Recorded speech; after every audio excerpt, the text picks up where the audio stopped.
Powered by the Montana Television Network. This is the Noon News from Montana's news leader. Good afternoon. We appreciate you tuning in today. I'm Aja Goare. Our top story this half hour: California firefighters are struggling to contain one of the state's deadliest wildfire outbreaks. At least 13 people have died and 1,500 structures destroyed. CBS's Greg Mills reports. Raging wildfires are still burning near the town of Santa Rosa. The sheer size and scope of these fires right now is massive. A 20,000 acre fire with another 25,000 acre fire and a 5,000 acre fire. Crews are battling more than a dozen fires. Many broke out simultaneously, forcing firefighters to spread out resources. The biggest fires are in the state's famous wine country. Armageddon. It's just gone. Michael Everidge returned to his neighborhood in Sonoma County to find his and his mother's homes burned to the ground. My mom's gonna come home to this, and all she has is what she could throw in the back of the car to evacuate. She's 80. This fire has devastated parts of Santa Rosa. Fast-moving flames have leveled entire neighborhoods, businesses, and strip malls. In Southern California, near Anaheim, another fire is burning more than 7,500 acres. The blaze has already destroyed at least 24 structures and is threatening more than 3,000 homes. Firefighters are building containment lines and hoping for a break in the weather. The winds died down last night. Humidity came back up, so that's good for us. We don't know what the winds are going to do today yet, and that's going to be an area of concern for us. Governor Jerry Brown has declared a state of emergency and is asking the federal government to do the same. Greg Mills for CBS News, Santa Rosa, California. October is historically the most destructive time of year for California wildfires. And just 1 week into retirement, some Missoula-based P2V tankers are being sent out to help fight those California fires. Neptune Aviation posted on Facebook last night its Tanker 7 and Tanker 14 aircrafts are being reactivated, along with Tanker 2 and 3. It's already been an incredibly busy fire season for Neptune's next-gen jet tankers, which have been the workhorses of the company's fleet for some 25 years. Just last week, the company held a retirement celebration for the prop driver P2 tankers.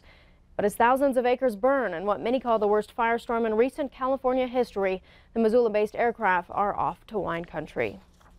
Here at home, a post-fire conditions assessment by the Burned Area Emergency Response Team finds soil at the site of the Park Creek fire near Lincoln is now prone to hazards.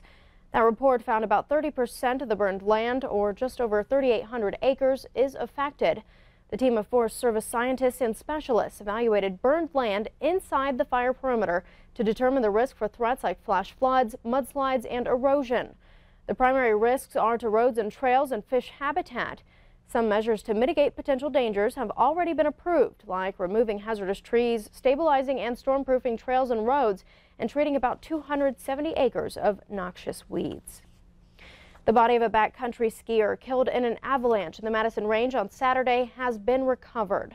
The Gallatin County Emergency Management Center reports 2 skiers were caught in the avalanche they triggered on Imp Peak in the southern Madison Range. One skier was partially covered and the other fully. That fully buried skier, whose name has not been released, died in the avalanche. The victim's body was recovered on Monday. 1 week after the season's first winter snowstorm buried parts of Montana's highline with 2 feet of snow, more than 200 customers are still without power. A Northwestern Energy spokesperson says the impacted areas are from Havre east to Malta. We're told much of the areas without service are not homes, but rather irrigation pumps, corrals, and other electricity users who are the lowest priority. The biggest impact from the storm is the 360 power poles that snapped under the weight of the snow.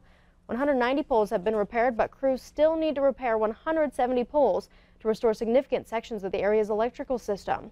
The company's goal is to restore power for all residential customers by midweek. EPA Administrator Scott Pruitt plans to sign a proposed rule today that will repeal Obama's Clean Power Plan. But proposing a rule to undo the regulation follows the same time-consuming process used to adopt the controversial rule in the first place. Clean Power Plan supporters vow this is just the beginning of the battle. David Donger with the Natural Resources Defense Council says the EPA must still hold a hearing, take public comment, and issue a final repeal. Now, Montana and Wyoming are among the 24 states that sued the federal government 2 years ago, challenging that Obama-era plan. Now, the plan targets coal-fired power plants that account for nearly 40% of U.S. carbon dioxide emissions. Before we get to break, Yellowstone County District Court Judge Russell Fagg says he'll make an announcement Saturday regarding Montana's U.S. Senate race. The Republican says he plans to unveil the results of his exploratory committee that has been looking into possible 2018 run against Democratic Senator Jon Tester. Fagg has raised money, traveled inside the state, and met with voters to talk about whether he can beat Tester next year. But he insists so far he has not yet decided whether to run. Fagg, however, is stepping down from his judge position this week. If he decides to run for the U.S. Senate, he'd become the 6th Republican officially in the race. Tester is running for a 3rd consecutive term and already has raised close to $8 million in campaign funds. The Republican primary to choose Tester's GOP opponent is in June. Still ahead on the noon news, a student in Texas accused of killing a school police officer. Details when we come back. First, Ed has our weather forecast. Stay with us.